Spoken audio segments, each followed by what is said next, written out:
Katika hali hii, niwahakikishie Watanzania kwa serikali yenu inasimama imara katika ulinzi wa raia wake na mali zao. Nanyi kwa upande wenu mnapaswa kuungana na serikali yenu katika kulinda maeneo yenu na mali zenu.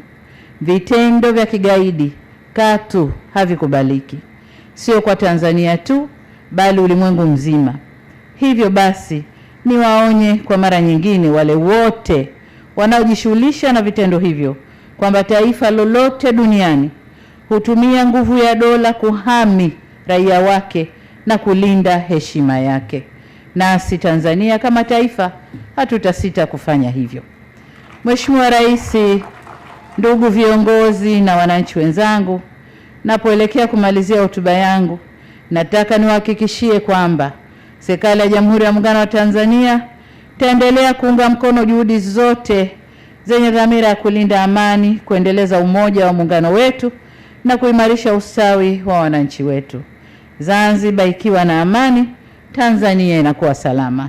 Hapa naomba nisisitize na kusema amani ni mtaji, maridhiano ni daraja, na wananchi ndio sababu ya uongozi wetu.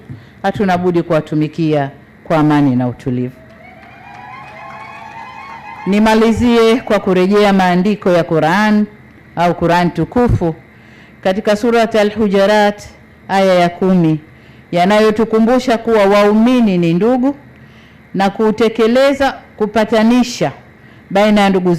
Waumini ni ndugu na ndugu hutekeleza kupatanisha baina yao wenyewe. Lakini pia katika mafundisho ya Biblia takatifu Mathayo 5:9 yanasema, heri wapatanishi, maana hao wataitwa watumishi wema wa Mungu.